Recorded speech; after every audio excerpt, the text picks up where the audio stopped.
하박국 2장 말씀 계속 보겠습니다. 이 하박국 2장 짧다기보다는 한 평범한 내용을 가진데 이제 중요한 말씀들이 많죠. 자, 우리 어제 했던 2장 4절 오직 의인은 믿음으로 말미암아 살리라. 그리고 2장 14절 이는 물이 바다를 덮음같이 여호와의 영광을 인정하는 것이 세상에 가득함. 자, 이거는 어디에 많이 나오죠?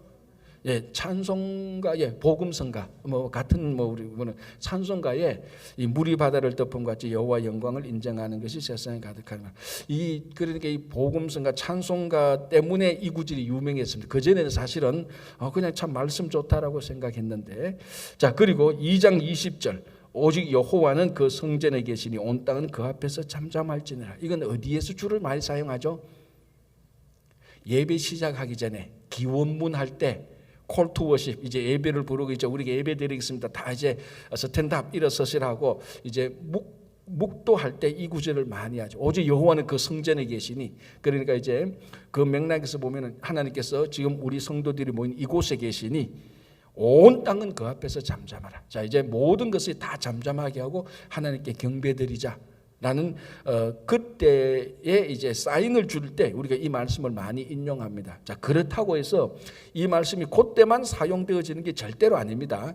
그때에 가장 그 상황에 가장 적절하게 이 말씀이 맞다고 해서 많이 사용되어지는 것이 딱 그때만 사용되어진다. 예를 들어서 부활절에 해당하는 본문 고린도전서 15장이 꼭 부활절에만 읽어야 됩니까? 그렇지 않지 않습니까? 평소에 늘 읽어야 되고 추수감사절에 해당하는 본문은 추수감사절 때문에 읽는 게 아니지 않습니까? 늘 읽어야 되는 것처럼.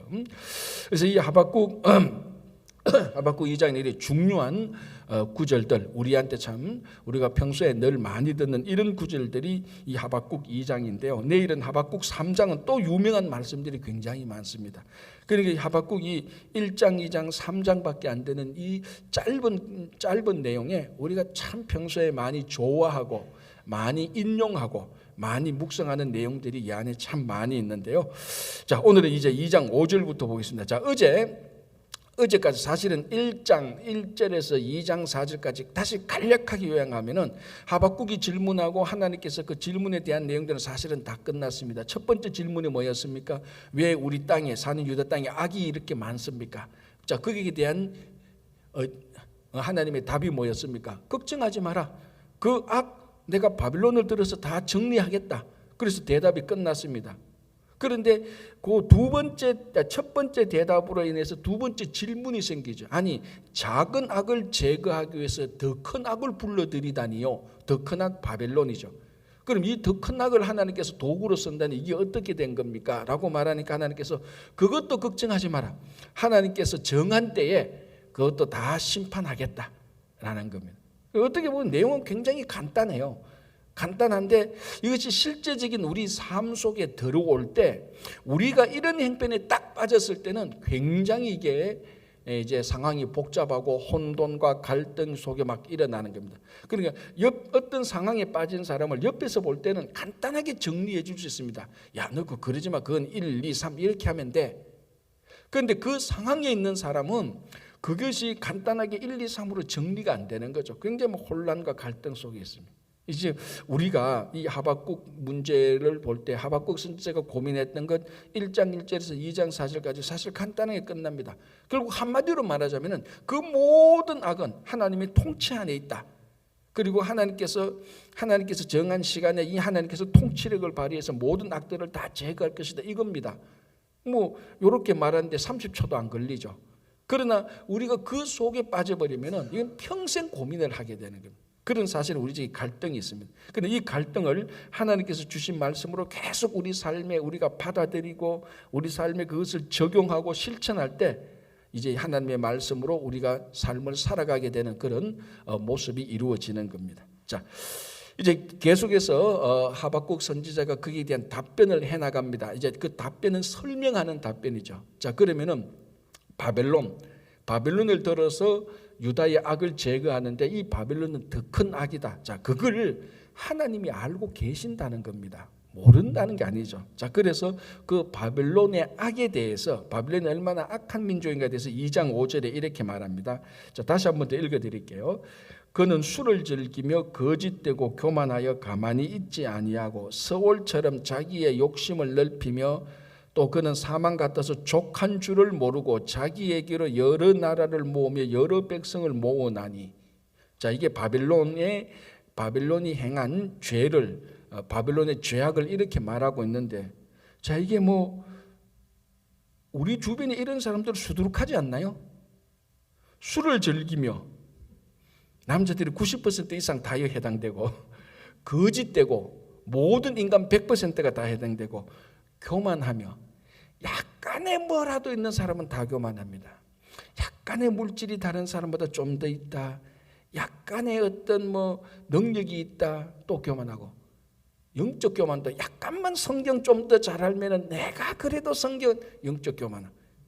이 교만과 거짓에서 피할 자가 없습니다. 자, 그리고 보십시오. 여기 5절 끝에 자기 욕심을 넓히며 되어 있는데 그 앞에 뭐라고 되어 있습니까? 스올처럼 자기 욕심을 넓히며 그랬습니다. 무한한 욕심입니다. 자, 스올은 이 세상의 땅이 아니죠. 사람이 죽음에 가는 곳이 스올입니다. 욕심을 어디까지 넓히는가 하면은 이 세상도 좁아가지고 저 세상까지 욕심을 넓힙니다. 무한한 욕심을 넓히죠. 이렇게 무한한 욕심을 넓히는 피조물 가운데 멸망하지 않은 피조물은 하나도 없습니다. 모든 피조물은 무한한 욕심으로 나갈 때 무한하신 하나님에게 의해서 반드시 심판받게 되어 있습니다. 자, 그리고 어떻게 되어 있습니까? 그런 사망 같아서 족한 줄을 모르고, 뭐 무한한 욕심이니까 족한 줄을 모르고 여러 나라를 모으며 여러 백성을 모으는, 이 바벨론이 다른 나라를 침략해서 사람들을 다 자기 나라로 모으는, 그러니까 이게 역사적으로 모든 제국의 공통점입니다. 이게 자 바벨론 제국으로 말하니까 야, 바벨론 제국 욕심 많다 이렇게 말하지만은 한 개인으로 보면요 똑같이 그대로 적용돼요. 우리 주변에 사람들한테 관심 끌려고, 사람들을 자기 편으로 만들려고 하는 사람들이 얼마나 많습니까? 이걸 넓히면은 전부 다 바벨론 제국과 같은 그런 모양이 되는 겁니다. 그래서 이 2장 5절 하박국 선지자가 더 큰 악을 가지고 왔네요 라고 말하는데, 더 큰 악을 보니까 이게 우리 꼴하고 우리 모습하고 전혀 다르지 않습니다.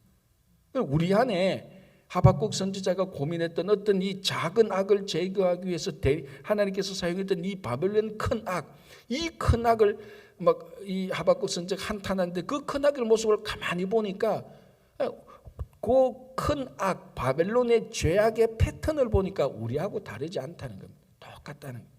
그래서 제가 늘 말씀드리지만 이 선지서를 읽을 때 이 선지서에 대한 심판당하는 대상들, 그게 이방 나라든 유다 백성들, 그게 우리가 뭐 2500년 전 이렇게 뚝뚝 떨어져 있지만은 그 2500년 전 심판당하는 대상의 그 사람들이 오늘날 우리하고 똑같습니다. 전혀 다르지 않습니다. 그래서 우리가 이 선지서를 읽으면서 우리 안에는 죄악에 대한 심판의 경계심을 받아들여야 되는 겁니다.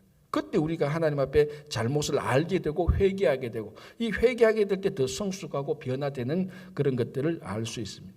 자, 그럼 이제 이런 바빌론에 대해서 하나님께서 징계를 내립니다. 어제도 얼핏 말씀드렸다시피 2장 6절에서 2장 20절까지 화 있을 징조가 5번이나 나옵니다. 이제 그 5개를 우리가 한번 보겠습니다. 자, 첫 번째 화 있을 징조 6절.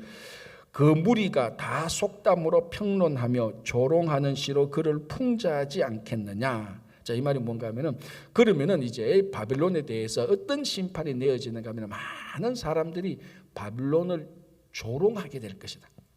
겉으로는 바빌론이 힘이 있으니까 그 앞에서 예 하고 허리를 굽히고 고개를 숙이지만, 고개를 숙이고 허리를 굽히고 예 하지만 속으로는 뭡니까? 온갖 욕을 다 하고 다 조롱하는 거죠. 지 좀 뭐 힘 좀 있다고 말이지. 옛날에 내 밑에서 놀았는데 지가 어떻게 장가 잘 가가지고 시집 잘 가가지고 뭐 좀 돈 있는 집 가지고 요즘 좀 말하는 거 봐. 그래 겉으로는 많은데 속으로는 다 조롱한다는 거예요. 지금 바벨론 보고 이렇게 만. 그런데 이 사람들은 특징이 조롱하는 속담을 만들어내는 겁니다. 그래서 6절에 그 무리가 속담으로 그를 평론하며 조롱하는 시로 그를 풍자하지 않겠느냐. 자, 곧 이르기를 그래서 화 있을진저. 자, 그러면 이제 화 있을진저에 대한 직접적인 원인이 나옵니다. 자기 소유 아닌 것을 모으는 자여 언제까지 이르겠느냐. 자, 이게 뭡니까? 자기 소유 아닌 것을 모으는 자. 아까 앞에서 말했지만 여러 나라를 모으고 여러 백성을 모은다 그랬지 않습니까? 바빌론이 힘이 있다고 권력이 있다고 다른 나라 침략해서 자기 소유 아닌 것을 다 가져갑니다. 자, 가장 대표적으로 자기 소유 아닌 것을 가져간 게 뭡니까? 바벨론이. 예루살렘 성전에 있는 기명들 다 가져갔잖아요. 그건 완전히 하나님 거 아닙니까? 그러다가 우리가 다니엘서에 보면 벨사살 왕 같은 사람은 바로 뭐 그 자기 소유 아닌 것을 가지고 가가지고 그 금은 기명 성전에 있는 예루살렘 성전에 있는 그거는요 따로 특별히 구별된 사람들만 터치하도록 되어 있지 않습니까? 어떤 건 레위 지파도 못 만져요. 레위 지파 가운데서도 구별된 사람들을 만지는 그런 기명들을 이방 민족들이 자기 마음대로 가져갔다가 창고에 넣어놨다가 벨사살 왕이 오늘 그거 꺼내서 우리가 여기서 술 한잔 마시자, 우리 잔치하자. 그러다가 하늘에서 공중에서 손이 나타나서 벽에 매개 대기를 우발해서 쓰고 난 다음에 그걸 읽고 그 다음날 바로 죽어버리자. 여기도 보시면 자기 소유 아닌 것을 모으는 자여 언제까지 이러겠냐. 지금은 자기 소유하는 걸 막 가져왔습니다. 자, 느부갓네살 왕이 그 바벨론에 가가지고 예루살렘 성전에 침략하고 그 하나님 것을 싹 다 가져왔죠. 그 가져왔을 그 당시는 괜찮아요. 문제 없었어요. 가져와도 괜찮네.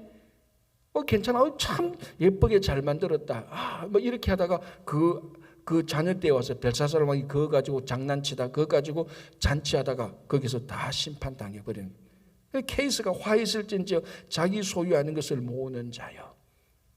혹시 여러분 지금 집에 여러분 소유하는 거 다 내놓으시기 바랍니다. 여러분 집안에 손가락 나타나기 전까지 내어놓는 게 좋은 거죠. 여러분 우리 성도가 사는 것에 있어서 우리에게 가장 좋은 양식은 뭡니까? 하루하루 살아가는 오늘의 양식만 있으면 돼요. 우리는 내일은 내일의 양식을 하나님께서 또 주신 겁니다. 그래서 주기도문에 우리에게 그렇죠.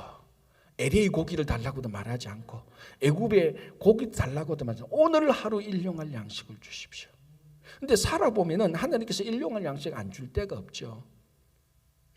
그렇다고 해서 하나님께서 내일 주신다고 내 있는 거 뭐 다 웨이스트 다 소비하라 그런 말은 아니지만 우리 신앙 자체가 그러니까 일용할 양식을 하나님께서 주시니 내 것 아닌 것을 탐내지도 말고 어떻게 하다 보면 내 것 아닌 것을 가지고 있다면은 이거는 다시 내놓아야 되는 겁니다. 자, 여기에 우리가 약간 더 깊게 보면은 내가 이 땅에 살만한 것 외에 더 과잉되어서 가지고 있는 것은 내어놓을 줄 알아야 됩니다. 여기는 아무도 아멘 안 하죠. 사실 아멘 하기가 쉽지 않죠, 그죠? 그러나 이제 우리가 진짜 신앙이 깊어질 때 내 한평 살아가는데 이 정도만 살아도 내게 일용할 양식이 되겠다. 거기 그렇게 살 때 가장 검소하고 진실로 자, 여러분 가난하고 비천하다는 것하고 하나님께서 주신 일용할 양식으로 산다는 것하고는 완전히 다릅니다. 많은 성도들이 착각하고 있는데 비천하게 살면서 자기는 하나님 앞에서 검소하게 산다고 생각하는데 그런 거하고는 완전히 다른 거예요. 우리 성도는요 부하게 살든 가난하게 살든 비천하게 살면 안 돼요. 여러분 가난하게 살아도 품격 있게 살아야 됩니다. 저는 그거 참 요즘 많이 느껴요. 여러분 가난하게 살아도요 품격 있게 사는 사람들이 있습니다. 그런데 부자여도요 비천하게 사는 사람이 있어요. 가난하게 살아도 아주 비천하게 사는 사람이 있어요. 우리 성도의 삶은 물질의 많고 적음 이전에 하나님 앞에서 어떤 인간적인 게 하나님 앞에서 신앙의 품격 있게 살아야 되는 겁니다. 그게 참 신앙의 향기가 나는 거죠. 부자도 가난한 물질이 많고 적음에 상관없이. 그래서 오늘 자기 소유가 아닌 것을 모으는 자여. 이게 전부 다 뭡니까? 많든 적든 신앙으로 볼 때는 참 비천하고 개걸스럽다 그러죠 우리가. 여러분 부자도 개걸스럽고요. 가난한 자도 개걸스러워요. 많은 사람들이 물질이 많고 적음에 따라서 그런 것을 자꾸 어떻게 이런 사람들은 개걸스러울 거다, 안스러울 거다, 그렇게 기준을 정하는데 우리 그 기준 정하는 카테고리 기준 정하는 방법부터 바꿔야 돼요. 물질에 많고 적음에 개걸스러운 게 정해지는 게 아니고 참된 신앙의 기준에서 우리는 그런 게 정해집니다. 여러분, 참된 신앙을 가진 사람도요, 가난할 수도 있고 부자일 수도 있어요. 그렇잖아요. 모든 부자가 다 나쁩니까? 절대로 그렇게 보면 안 됩니다. 부자 혐오증에 걸려서도 안 되고, 가난하다고 해서 모든 게 나쁘면, 아니, 가난하다고 해서 우리가 무시해서도 절대로 안 되는 거예요. 부자라고 해서 욕할 것도 없고, 가난하다고 해서 무시할 거 없습니다. 중요한 것은 부자든 가난하든 신앙의 품격대로 사느냐냐, 그게 중요한 겁니다. 그게 중요한 거죠. 자, 자기 소유가 아닌 것을 모으는 자여 언제까지 이르겠느냐. 자, 이렇게 해서 자기 소유라는 것을 많이 모았습니다. 자, 심판이 뭡니까? 한번 간단히 보면요. 7절 끝부분에 너가 그들에게 노략을 당하지 않겠느냐. 8절 너가 여러 나라를 노략하였으므로 그 모든 민족의 남은 자가 너를 노략하리니 이는 너가 사람의 피를 흘렸으며 땅과 성과 그 안에 모든 주민에게 강포를 행했습니다. 다시 말하면 네가 네 아닌 소유를 많이 뺏어왔으니 무슨 심판을 당한다? 다른 민족들이 또 네가 뺏어온 것을 다시 가져가게 될 것이다. 그러니까 네가 소유 아닌 것을 가지고 있느냐? 지금은 네가 그걸 가지고 있을 수 있겠지만 때가 되면은 다른 사람들이 그걸 다시 다 가져가게 될 것이다. 그러니까 진짜 공술의 공수거가 맞죠. 빈손으로 왔다가 빈손으로 가는 겁니다. 모든 사람이 다 빈손으로 왔다 빈손으로 가는데요. 차이가 뭡니까? 제가 방금 말했죠. 품격의 차이입니다. 가난한 사람도 빈손으로 왔다가 빈손으로 갑니다. 그러니까 빈손으로 갈 때 사람들의 평가가 있지 않습니까? 아유, 저리 빈손으로 갈 걸 저렇게 욕심을 부리고 저렇게 비천하게 비루하게 살다가 가느냐. 그런 평가를 받는 사람도 있고, 야, 저 사람 참 저렇게 빈손으로 가는 걸 다 알고 평소에 저렇게 정말로 품격 있게 살았구나. 그런 평가가 중요한 것이죠. 그렇죠? 자, 이제 두 번째 보겠습니다. 9절. 재앙을 피하기 위하여 높은 데 깃들이려 하며 자기 집을 위하여 부당한 이익을 취하는 자에게 화 있을진저. 자, 여기서 부당한 이익을 취했다라는 말은 첫 번째 재앙, 자기 소유가 아닌 것을 모으는 자하고 사실은 같은 맥락입니다. 같은 맥락에다 하나 더 하는 건 뭡니까 하면요, 재앙을 피하기 위하여 높은 데 깃들이려 하지. 높은 데 깃들이려 했다. 이거는 어느 민족이 생각납니까? 에돔 민족. 에돔 민족. 그래도 에돔 민족 할 때 여러분들이 하는 것만 해도 대단한 거예요. 밖에 사람은 에돔 민족 그러면 그게 왜 이거하고 같이 있냐. 에돔 민족은 뭡니까? 에서의 후손으로서 천혜의 요새에 살고 있었잖아요. 그래서 외부 침략이 못 올라오는 천혜의 요새에 살고 있어서 그래서 에돔 민족은 또 교만했습니다. 누가 나를 공격할 수 있겠냐. 그걸 질책한 선지자가 누구? 오바댜. 여러분 이런 것만 잘 알면요, 내년에 신학교 시험쳐도 다 합격해요. 내년에 다 신대원 다 들어갈 수 있어요. 성경 시험. 자, 그렇게 높은데 재앙을 피하기 위해서 높은데 깃들이게 하는 자. 자, 요걸 우리가 세 번째 재앙하고 같은 맥락인데 세 번째 같이 보겠습니다. 자, 12절을 보십시오. 피로 성읍을 건설하며 불의로 성을 건축하는 자에게 화 있을진저. 자, 두 번째, 세 번째 같은 맥락이죠. 재앙을 피하기 위해서 높은 데 깃들이려 했고 피와 불의로 성읍을 건축했습니다. 자, 이게 실제로 바벨론 성을 보면은 참 여러분 가끔 여러분 고대 영화 같은 데 한번 보십시오. 웅장한 스케일로 만든 이집트라든지 바벨론 그런 궁정들 한번 보십시오. 저는 참 그런 거 볼 때마다 참 재미있게 보는데, 여러분 고대 제국들의 그 위용 있잖아요. 위용. 뭐라고 하면 인간의 그 거대함. 애굽이나 바벨론, 페르시아 이런 영화들을 보면 그 당시 성읍들을 복원해서 영화를 만드는 거 보면요, 감탄사가 나와요. 와, 저 시대에 첨단 기술도 없었을 건데 어떻게 저런 거대한 건물을 건축했는지. 그래서 그게 인류의 7대 불가사의 8대 불가사의 이렇게 나오지 않습니까? 아직도 못 푸는 거예요, 그걸. 그렇게 거대한 스케일의 성을 만든 이유가 뭔가 하면은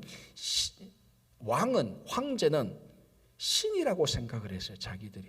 실제로 신이라고 의식을 했단 말이죠. 신처럼 행동하는 게 아니고 내가 곧 모든 절대 권력을 지니까 자기가 신인 것처럼 착각을 해요. 그래 신이 사는 곳이 이래가 되겠느냐? 신이 사는 것은 지상하고 달라야 되지 않겠느냐? 신이 사는 자기 나름대로 아이디어를 내서 신이 사는 천국을 만들어 놓은 겁니다. 자, 이 바벨론도 보면요, 외부 침입을 위해서 성벽을 이중 성벽을 쌓아놨어요. 그런데 이중 성벽의 안쪽 성벽에 담의 두께가 어느 정도 두꺼운가 하면요, 4마리 말이 끄는 마차가 성벽 위로 달려가도 괜찮을 정도로 성벽 두께였대요. 자, 여러분, 말 4마리가 끄는 마차면은 말 4마리가 있다 끄는 마차가 막 달려도 괜찮을 정도면 여기서 여기까지도 부족해요. 말 4마리 끄는 마차가 막 달려도 괜찮을 정도면. 그런데 성벽 두께가 어느 정도인가 하면 여기서 여기까지도 훨씬 넘는 거예요. 그걸 엄청난 걸로 이중으로 만들어 놓는다니 외부 사람들이 어떻게 침략하겠어요? 침략 못하죠. 그러니까 그 바벨론 성 안에 있는 사람들은 든든한 거예요. 감히 누가 이 이중 성벽을 뚫고 우리를 공격해 오겠느냐. 자, 그리고 또 하나, 여러분 혹시 이런 말 들어봤을 겁니다. 공중정원. 이게 서커스에 나오는 이름도 아니고 소설 이름도 아니고 원래 바벨론의 왕이 공중정원이라는 것을 만들었는데, 바벨론의 왕 가운데 한 명이 자기 아내가 메대 지역의 산악지대에서 온 아내가 있었어요. 제 아내 이름을 적어놨는데 잊어버렸어요. 어때 그 아내가 있는데 그 아내를 너무 좋아해서. 근데 이 아내가 산악지역에서 바벨론인데 바벨론은 평지잖아요. 바벨론은 평지고 다 산이 없으니까 이 아내가 산에서 살던 게 너무 그리워서 남편에게 나 고향으로 돌아가겠어. 왜 하니까 이곳은 산이 없어. 산이 있는 곳에 나는 살고 싶고, 아마 산골 천이었어요. 그래서 왕이 가지 마라. 사랑하는 그대여 가면 안 된다. 나 산이 있는 데서 가고 싶다. 그래서 어떻게 합니까? 산을 그냥 만들어버려요. 인공산을 만들어버려요. 그 인공산으로. 자, 인공산을 만들고 그 산에 6개, 7개 했는데 아주 아름다운 정원을 만듭니다.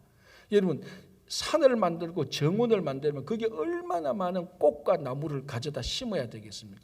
근데 문제는 뭐가 문제입니까 또? 자, 나무와 꽃이 살면 뭐가 있어야 됩니까? 그렇죠, 물이 있어야 돼요. 이 물은 유프라데스 강에서 끌어와요. 이런 남자를 남편으로 두고 싶죠. 그죠? 이런 남자를 남편으로 두고 싶죠. 그런데 이제 제가 왜 공중정원 얘기하고 바벨론 성 이중 성벽을 얘기하는가 하면은 누가 이것을 만들었냐는 겁니다. 그 자원은 어디에서 나왔습니까? 백성들의 고혈을 짜내는 거예요. 백성한테 세금을 받고 백성들의 노동력을 왕의 절대 권력으로, 우리 말하면 20세에서 30세 5만 명 2년 동안 일을 하라. 그렇지 않고서는 그 정원, 그래서 인공산으로 만들어서 정원을 만드는데 저 멀리서 보면은 저 정원이 공중에 떠 있는 것처럼 보인대요. 그래서 별명이 공중정원이에요. 그런 걸 만들려면 얼마나 많은 사람들이 가서 일을 해야 되고, 유프라테스는 강에 있는 물을 끓여서 공중정원에 물을 계속 대려면 얼마나 많은 사람들이 노동을 해야 됩니까? 임금 제대로 줬겠습니까? 안 주죠. 노동 착취, 임금 착취가 이루 말할 수 없습니다. 그래서 뭐라고 말합니까? 피로 성읍을 건설하며 불의로 성을 건축하는 자, 12절에. 그러니까 지금 우리가 보는 인류 유산들, 엄청난 인류 유산들 그 뒷면을 보면은 백성들의 눈물과 피가 다 있는 거예요. 내친김에 그 인도의 타지마할이 있죠. 여러분 그 사진 보면 아마 갔다 오신 분들 아닙니까? 그 타지마할은 원래 왕궁이 아니고 원래 뭐죠? 왕비 무덤이에요. 그것도 왕이, 인도의 왕, 무굴 제국의 왕이 죽은 왕비를 기념하기 위해서 2만 명의 건축자를 불러가지고 왕비 무덤을 만든, 그 원래는 분묘예요, 분묘. 여러분 사진 보면 타지마할이 세계 7대 불가사의 중에 하나인데 얼마나 아름답습니까? 완벽한 비대칭입니다. 그 2만 명을 불러서 22년간 그 자기 왕비 죽은 걸 기념하기 위해서 2만 명의 기술자 노동자와 22년 만에 세우는 겁니다. 이런 남자도 남편으로 그러려면 먼저 죽어야 돼요. 그래야 분명해야 되는데, 여러분 이게 그러니까 절대적인 권력을 가진 신적인 존재만이 만들 수 있는 건축물이에요. 그래서 이 무굴 제국의 왕이 어떻게 합니까? 또 2만 그 건축자들 다 그 기술 다 불러서 어떻게 합니까? 그 사람들을 다 죽여버려요. 왜 죽이죠? 그렇죠. 다시는 이와 같이 똑같은 건물을 만들지 못하고 세계에서 유일하게 그 건축물을 만들고 그걸 만들 수 있는 사람을 다 죽여버려요. 누구 때문에? 자기 죽은 아내 하나를 위해서. 바빌론의 왕도 자기 아내 하나를 위해서 공중정원을 만듭니다. 그러니까 여러분 잘 보십시오. 이게 정말로 절대 권력, 신적인 절대 권력을 가진 사람이 자기 좋아하는 사람을 위해서, 자기 한 사람은 좋아하겠죠. 자기 아내는 좋아하겠죠. 그 한 사람을 좋아하기 위해서 수없이 많은 사람들, 수만 명의 사람들의 목숨을 제물로 바치는 겁니다. 그걸 하기 위해서 백성들이 얼마나 세금을 많이 냈겠습니까? 무지막지한 세금. 그래서 유명한 역사가는 이렇게 말씀드려요. 인류가 지금 보존하고 있는 모든 유산 가운데에서는 그 뒷면에는 피와 인간의 수없이 많은 착취가 들어있다 그랬습니다. 그렇죠. 피라미드 그거 만들기 위해서 얼마나 많은 사람들이 고생을 했어요. 그리고 그 이면을 다 볼 줄 알아야 되는데 오늘 그걸 지금 말하는 거다. 바벨론 화 있을진저. 자 보십시오. 다시 9절. 재앙을 피하기 위해서 높은 데 깃다리를 하며 이중 성벽을 쌓고 막 말 4마리가 끄는 마차가 지나가도 괜찮을 정도의 성벽 두께를 쌓고 아내 하나를 위해서 공중정원, 인공산을 만들고 공중정원을 물을 강에서 물을 끌어들이는. 그러면 그 백성들은 다 죽지 않느냐? 그러면서도 이런 왕들이 죄책감 느낍니까? 자책감 느낍니까? 하나도 느끼지 않습니다. 왜? 자기들은 신적 존재라고 생각하니. 백성들을 착취하고 백성들을 괴롭히면서 양심의 가치가 하나도 안 받습니다. 자, 그런 사람들에게는 화가 있는데, 자 보십시오. 11절에 아주 문학적으로 표현합니다. 담에서 돌이 부러지고 집에서 들보가 응답하리라. 거기에 지어진 그 성읍에 지어진 벽돌 하나하나가, 돌 하나하나가 막 호소를 하는 겁니다. 우리만 하면 이건 잘못되어 있지 않느냐.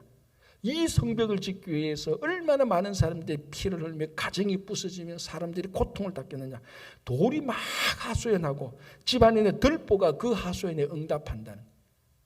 그러니까 지금 여러분들이 혹시나 그 피라미드나 공중전 이런 걸 보면서 들을 귀가 있는 진짜 영성 있는 사람은 돌이 하소연하는 것을 들을 수 있을 겁니다. 우리는 뭐 그걸 못 들으니까. 그래서 하박국 선지자가 얼마나 문학적, 돌이 부러지고 들보가 응답할 것이다. 그러니까 인간의 잘못으로 인한 피조물은 항상 하소연하죠. 자 그리고 뭐라고 합니까? 자 이렇게 해본들 13절에 민족들이 불탈 것으로 수고하고 나라들이 헛된 일로 피곤하게 만들어버린 겁니다. 하나님께서. 그래서 13절에 여호와께서 불탈 것으로 수고하는 나라들이 헛된 일로 피곤하게 되는 것, 이런 모든 것들을 하나님께서 한마디로 말하면 헛속으로 만들어버린다라고 말하고 14절에 우리가 잘 아는 이는 물이 바다를 덮음같이 여호와의 영광을 인정하는 것이 세상에 가득하다. 바빌론의 그 왕이 자기들의 권력을 자랑하고 그래서 이 세상에 바빌론 왕의 영광을 가득하게 채웠지만 하나님께서 그것을 다 헛속으로 만들고 폐허로 만들어서 거기에 물이 바다에 가득 찬 것처럼 하나님의 영광을 가득 차게 채울 것이라는 것이. 그러니까 가만히 보면은 우리가 나훔할 때도 우리가 살펴봤지만 무슨 메시지가 들어있는가 하면은 하나님을 섬기지 않는 신적인 존재라고 착각하고 권력을 남용하고 백성들을 착취하는 사람들을 망하게 하는 것이 뒤집어 보면은 그게 하나님의 영광이 나타나는. 악을 물리치고 죄악을 물리치는 것이, 죄를 제거하고 악을 물리치는 것이 하나님의 영광이 나타나는 거예요. 우리 개인적인 삶 속에 우리 속에 있는 어떤 세상적인 탐욕, 인간적인 어떤 욕심 이런 것들을 우리가 제거할 때 하나님의 영광이 나타나는 것입니다. 그렇죠?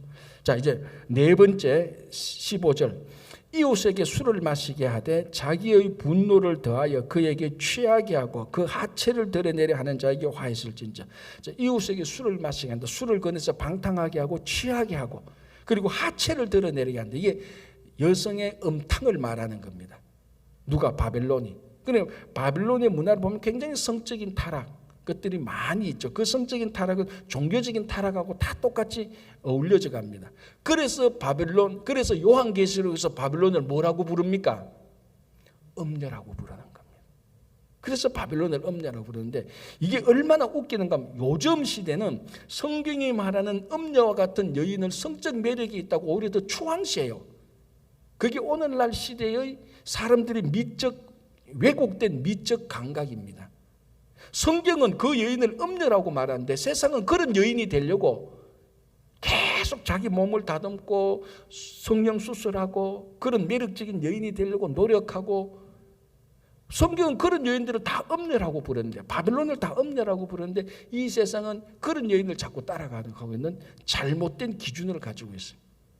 오늘날이 세상을 자꾸 음녀처럼 만들어가는 겁니다. 거기에 대해서 하나님께서 16절에 너게 영광이 아니라 수치가 가득할 것이다. 결국은 음녀처럼 사람에게 수치를 하나님께서 되돌려 줄 것이다 라고 말을 하고 있습니다. 네 번째고 다섯 번째 우상숭배죠. 전형적인 우상숭배인데요. 아주 이 본문 그대로 보면 됩니다. 자 보십시오. 18절 새긴 우상은 그 새겨 만든 자에게 무엇이 유익하겠느냐. 우상은요 사람이 만든 겁니다. 사람이 만들어 놓고 만든 것을 자기가 섬겨요. 이게 논리적으로 생각해도 얼마나 우습습니까? 그죠? 자기를 만든 자를 섬겨야 되는데 자기가 만든 것을 섬겨요. 그래서 우리는 만든 자를 섬기죠. 누구? 하나님을 섬기는. 그래서 새긴 우상은 그 새겨 만든 자에게 무엇이 유익하겠냐. 부어 만든 우상은 거짓스승이라. 그죠? 만든 자가 이 말하지 못하는 우상을 의지하니 무엇이 유익하겠느냐. 자 19절 나무에게 깨라 하며 말하지 못하는 돌에게 일어나라 하는 자에게 화 있을지. 나무와 돌로 우상 만들어 놓고 일어나서 신이시여 왜 주무십니까? 깨서 우리를 돌보십시오. 지가 나무하고 돌로 다 만들어 놓고. 그래서 제가 나홈할 때도 얘기했어요. 나홈할 때 얘기했지만 우상의 가장 특징이 뭡니까? 비인격적입니다. 여러분 나무하고 돌 이런 것들이 무슨 인격이 있습니까? 그걸 섬기니 비인격적인 신을 섬기니 그런 신을 50년 60년 섬겨도 인격의 변화가 없다고 제가 얘기했습니다.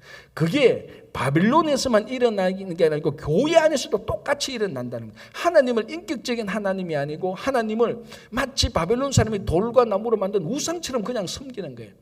하나님의 그 선하신 성품, 하나님의 자비하심과 하나님의 그 긍휼하심과 하나님의 그 용서하심과 그런 거는 하나도 개의치 않습니다. 그저 하나님 내가 원하는 것만 주십시오.